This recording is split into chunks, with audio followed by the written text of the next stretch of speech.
Hello everybody and welcome back to more DGS Asinine episodes starring the great Sherlock Holmes. I think this picture explains exactly what is happening right now and how wacky this is going to be getting. So Holmes has to do the cross-examination, though more than likely I think he's just going to be pestering Naruhodō in the middle of the cross-examination. So, let's get going. Also, this DLC do not come with save points, so that's interesting since I only record 2 videos per session, so... Ooh! Okay, that was cool! We just had a cut-in with Holmes in it! Anyway...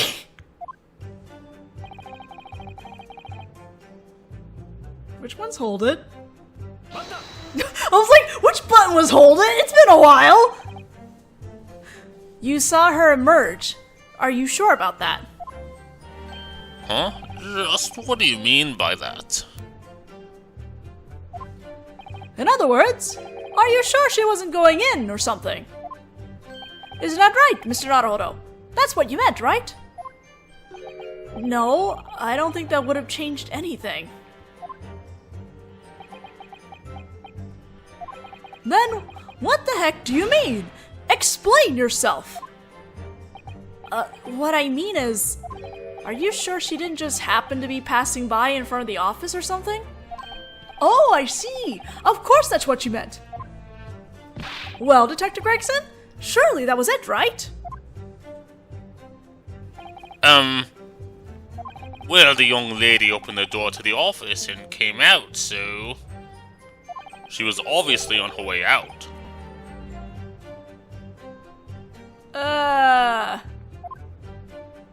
Mr. Naruhodō, it sounds like our passionate exchange was for nothing. Right. Now then, testify about how the defendant was acting at the time.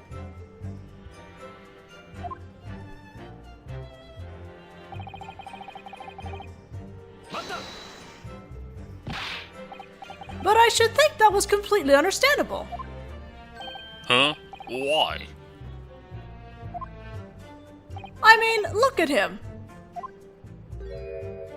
She had this scary chap glaring at her, see?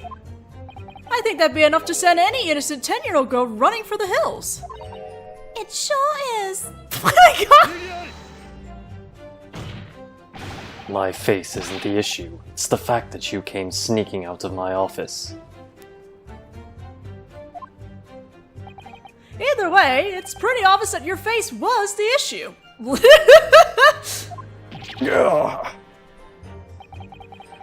That hit him unexpectedly hard. That's what you get for trying to sidestep my argument, Reby. That's my line. Ahem. So, what did the defendant do next? Oh, yes, Your Honor!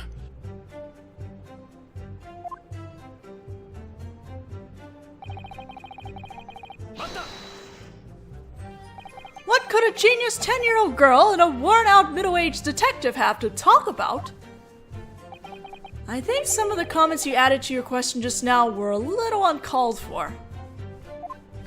Well, it's just that the young lady was acting strange, so I asked her about it. Are you alright, young lady? I asked. Sounds more like the behavior of a servant than a detective. Incidentally, it ended up with the young lady worrying about me. Well, I mean, Gregson's face was all ashen. Ha! True, I was a little under the weather at the time. I'd been working a lot of night shifts, and my face was probably covered with a sheen of oil or something from all my fish and chips. Maybe you need to cut back on your fish and chips. I say that, but fish and chips saved the day in the main game, so keep eating your fish and chips, Gregson. But you're still covered in an oily sweat even now, Gregson. Well, I mean, being dragged to this place and made to play this role doesn't help. It's times like this that you should drink some of the tea I gave you. Yeah, about that. That tea. The detective's ashen complexion has nothing to do with this trial.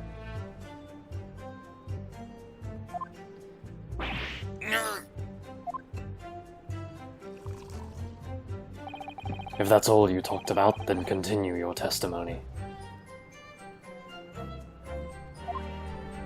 Sir! That tea, huh? Sounds like Holmes-san noticed something. What should I do about their conversation? Ask about it? Drop it. Ask about it. What's this about tea?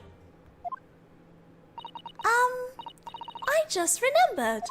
I gave some to you that day, didn't I, Gregson? Yes, yes. You'll feel better if you drink this, you said. It was so sweet of you. It was in a flask just like this. I carry it around in a flask so I can drink it whenever I please. I still hadn't drank any, so it was filled to the brim. My goodness, was it delicious. It made me feel so much better. It's really good for you. I don't know why you don't just drink some now. Well, it was so delicious that I ended up drinking it all right then and there. But there was so much. What's up with this tea? I don't think Gregson is telling the truth here. Phew, I sure drank my fill. I could feel it sloshing around in my stomach all day. Alright, I guess I'll return your flask to you now.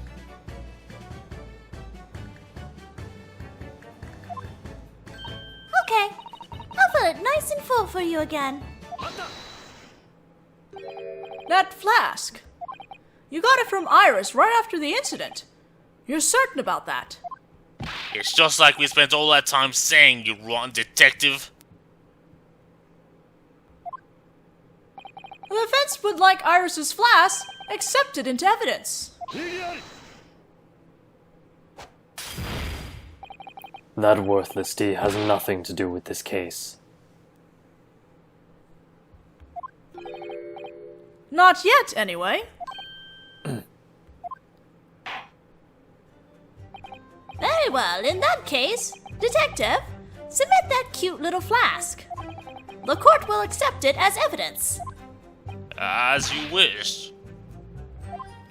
Iris's flask. Apparently, sweet little Iris gave this to Gregson at the time of the incident. It's empty now.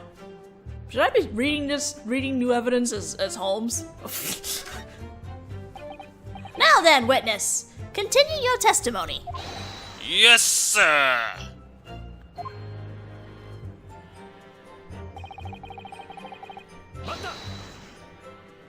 Huh! I'd appreciate it if you didn't volunteer such pointless details. Huh? Huh? Pointless? Sorry about that, Gore. I've just been so used to reading for Gregson's line, it's very strange not reading it for anymore. Which is fine, I could use... Gregson is great. After all, as far as I know, Iris has never carried a paper bag in her entire life. You're one to talk. You stop saying pointless things. Aha! You've just admitted that this witness is at least as pointless as I am. No, I definitely saw it. Isn't that right, young lady? Is at least as pointless as... Okay, Sherlock. Huh. I honestly don't really remember. I didn't have any paper bag with me when I got home that day. Incidentally, about how large was the package that you saw? Let's see. Well, I guess it was about the right size for a small bottle or a single chalice to fit inside.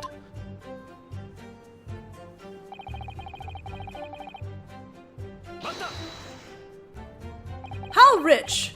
Someone like you who's never known anything but the smoggy air of the Imperial City, talking about nature. This has nothing to do with nature, only whether it was natural or not. But you didn't actually see it, Right, Detective? You didn't actually see that the contents of Iris-chan's package was a chalice. Of course he didn't! How could he have, with those Imperial City smog-clouded eyes of his? Setting aside the issue of whether my eyes are clouded or not. Well, it's true. I didn't actually see the chalice. Oh-ho! So even that Imperial City smog-clouded brain of yours is capable of admitting that? I know it hardly matters, but remember this, great detective. You're breathing in all the same smoggy air that I am. That's probably not the only thing he's smoking up to. Now that you mention it, I am, aren't I? You're admitting it? I mean, like, actual Sherlock does, he does smoke some stuff. I'm certain the young lady was carrying a paper bag in her arms at the time. If you can come up with some other possibility as to what was inside it besides a stolen chalice, I'd gladly rethink my position on the matter. I guess that does it for the testimony, Holmes-san. I guess this does it for our luck too, Mr. Naruhodō. Don't say such pessimistic things like that all of a sudden. Yeah, that's usually Naruhodō's job. That used to be Naruhodō's job. I mean, the nerve of that fish and chip tosser saying something like that. And here comes the fish and chips insults again. Anyway, I think the most important point of this testimony is that mysterious package that Iris-chan was holding. We should do some more digging into whether there are any other possibilities as to what could be inside it. Alright, now we're going to present Iris's flask at a statement. This statement. Presenting Iris's flask. Junior Detective Gregson. It seems that there's just one point in your fish and chips scented testimony that contains a major contradiction. Huh? The evidence that would expose the contradiction is this flash of irises. What?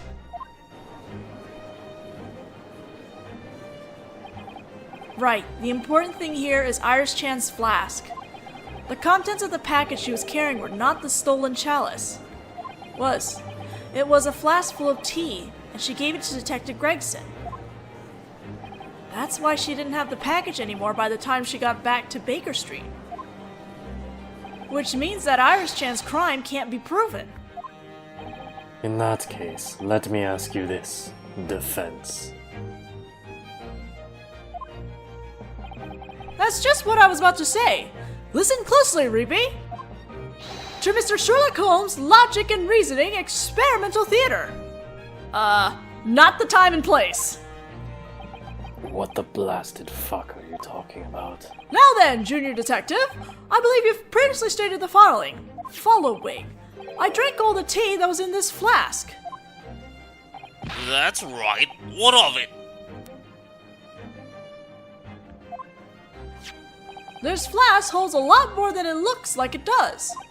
The average person couldn't possibly drink it all in one sitting, no matter how delicious the tea was. Huh? What? In other words, your testimony is contradictory. Wrong part to focus on Holmes. Huh? Well, I mean, you can say that all you want, but the fact remains that I drained it dry. I was incredibly thirsty. And incredibly hungry at this point. Holmes-san? Can I say something? What is it, Mr. Naruhodō? I'm a tad busy right now. That's not exactly the contradiction I was thinking of. Well, just watch. I was wondering what sort of contradiction you'd found. How meaningless? Whether he did drink it or did not drink it. To drink or not to drink? That right there is a very important question. What? Let's take you for example, Lord Barok van Zieks. Me? Since the start of the trial, you've filled that glass of yours several times. But you still haven't drank a single sip. Oh. Honestly, it's quite irritating to watch. You take a whiff and then throw it, raise a toast and then crush it. What is it that you're trying to accomplish? Silence. How dare you criticize my expert wine tasting skills, you Just this once. Why don't you take a sip of that large chalice of yours, Exclamation mark. Huh? What do you mean? Home-san, what are you... I can't believe I have to entertain the rabble like this. What has my life come to? I was supposed to be a top prosecutor, and now I'm just drinking wine for amateur detectives. Honestly, I was already depressed enough. You wouldn't think I deserved this. But fine, fuck it, I'll do it. Whatever. Take your time, Barok.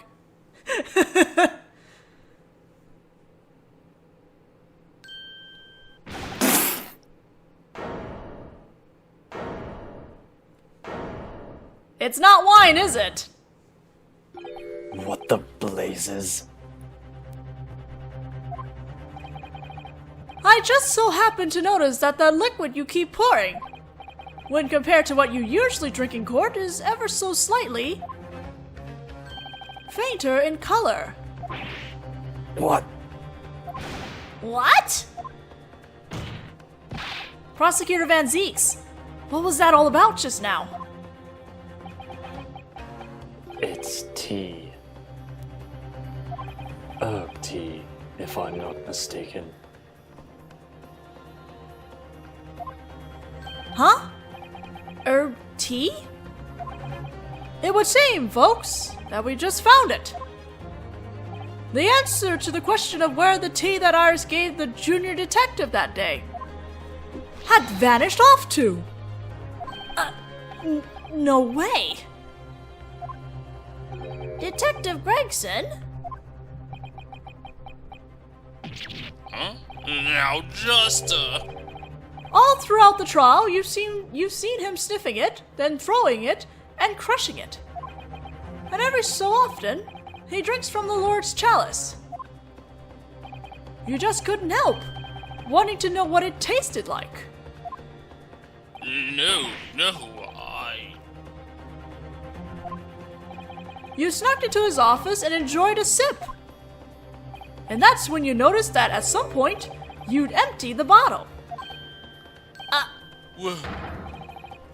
If he finds the bottle like this, I'm buggered. That's what you were thinking. So you thought to pour a different liquid of a similar color into the bottle to fool him. And that was my tea. I can practically see the scene unfolding before me. The scene of you sneakily filling the empty wine bottle with tea.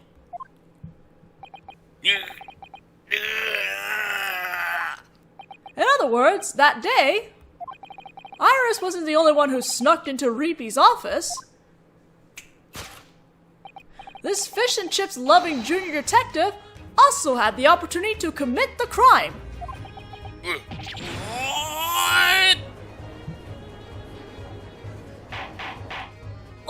What? Order! What is the meaning of this?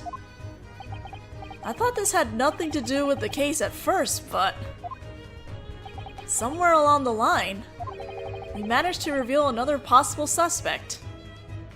That's just how Sherlock makes this work. Something that just makes no sense at all, and then suddenly, here we are. Suddenly, it is important to the case. Behold, Mr. Sherlock Holmes' defending skills. Okay. It's true. This is clearly herbal tea. Detective, what on earth is going on here? Huh? Greggy-san, did you really use my tea for something like that? I was looking forward to you enjoying it. Oh no. No. This is all a misunderstanding, young lady. He ran out of breath because he could finish the word lady. Oh, I did drink the tea. All of it. That's all I did. I didn't do anything with the office or the stolen chalice at all. But the tea inside the wine bottle. It's possible that someone other than me put it in there.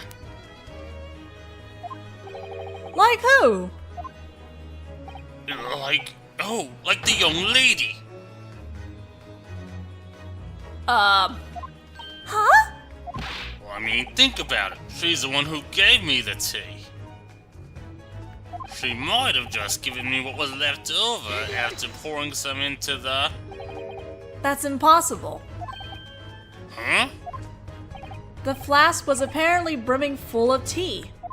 If she had given you what was left after pouring some into the wine bottle, then there shouldn't have been hardly any tea left in that flask. And to desperately try to pin the blame on an innocent young girl. What must Iris be thinking of you right now?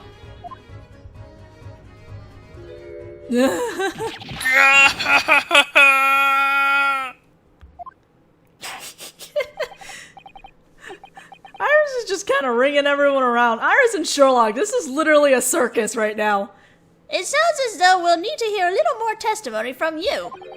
Although, I believe the nuance of this request is a little different from before.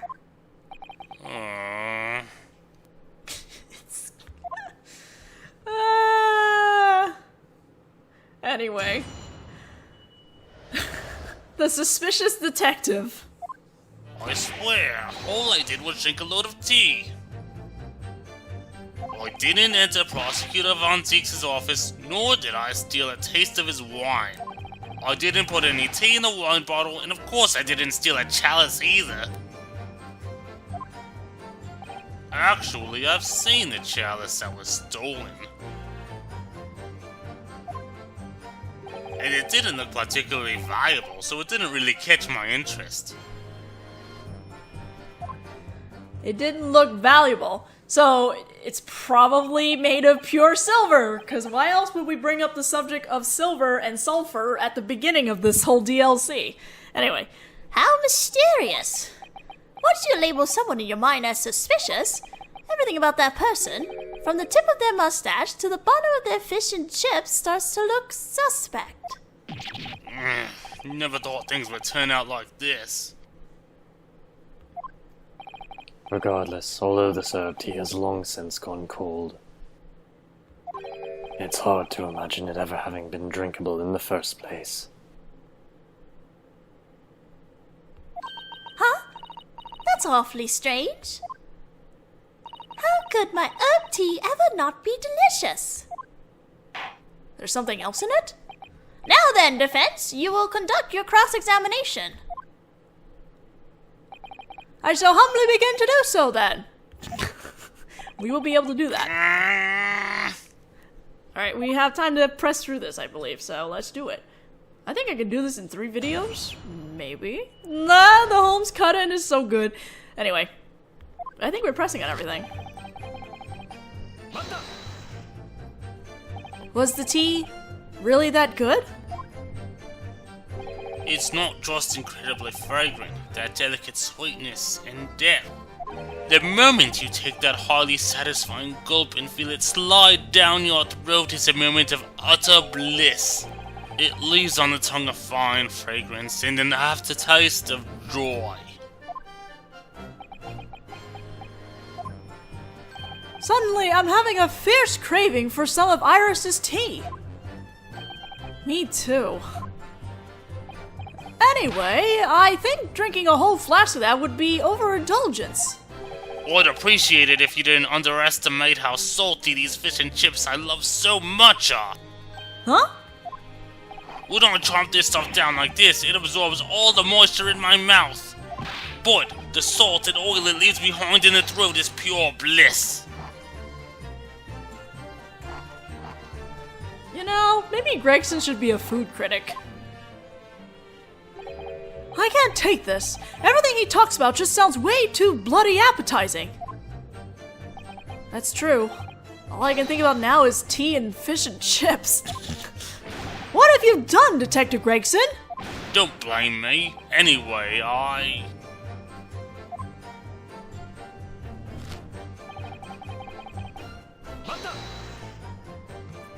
And how do you intend to prove that?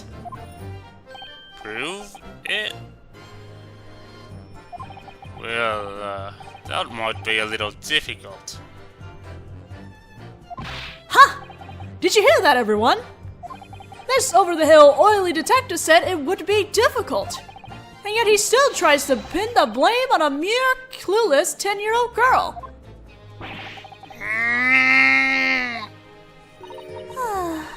I have no idea what happened in there, Gregson.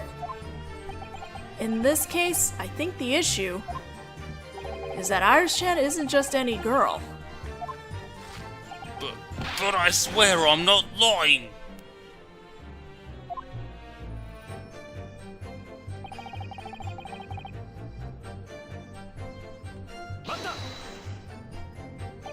Perhaps this is an opportunity given to me by God. What do you mean? These two suspects, a pure innocent girl and a suspicious middle-aged man, are standing here side by side. I'm not a suspect. Sounds like he's accepted the part about him being a suspicious middle-aged man, though. Come now, look at them objectively and tell me which of you think is the guilty party. Well, when you put it like that, you're quite right. Don't look away so awkwardly. I'm begging you.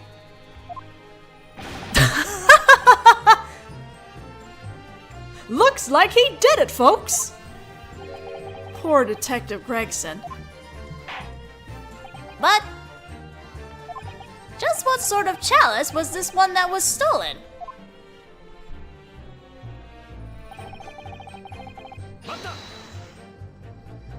Incidentally, what sort of chalice was it? It was a ragged-looking thing made of metal. It was tall and thin. Made of metal? What's that expression for? Oh, nothing. I just wondered why you didn't use that one anymore. So what you really mean to say is, if you're just gonna throw your glass chalices around and smash them to bits, you could just use your metal one and have it last you the whole trial. Well, pretty much. You're so naive, Mr. Naruhodō. Huh? If he had a chalice that didn't break when he threw it, then he'd have to go pick it up every time, wouldn't he? But now we have to clean up all the glass! God, imagine how much glass is on his side of his bench! That's true. That would look pretty uncool, wouldn't it? Don't you go throwing out half-cooked explanations and expect them to be truth just because it's convenient for you. In any case, I guess you could say that chalice was an antique.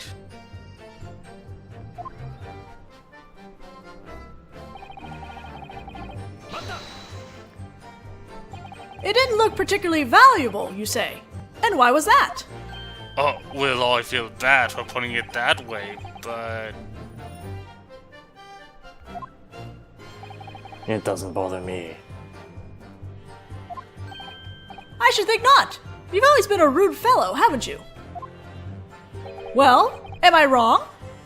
You think I'll agree to that? So, what made you think it looked cheap? Well, how shall I put this? It was very simple and unadorned. and when I glanced inside, it was tarnished black. Tarnished.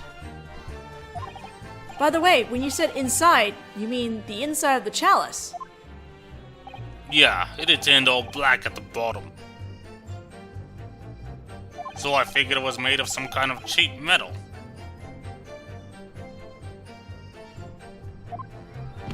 That's why, personally, I would never be tempted to steal it. Well, what do you think, Mr. Naruhodō?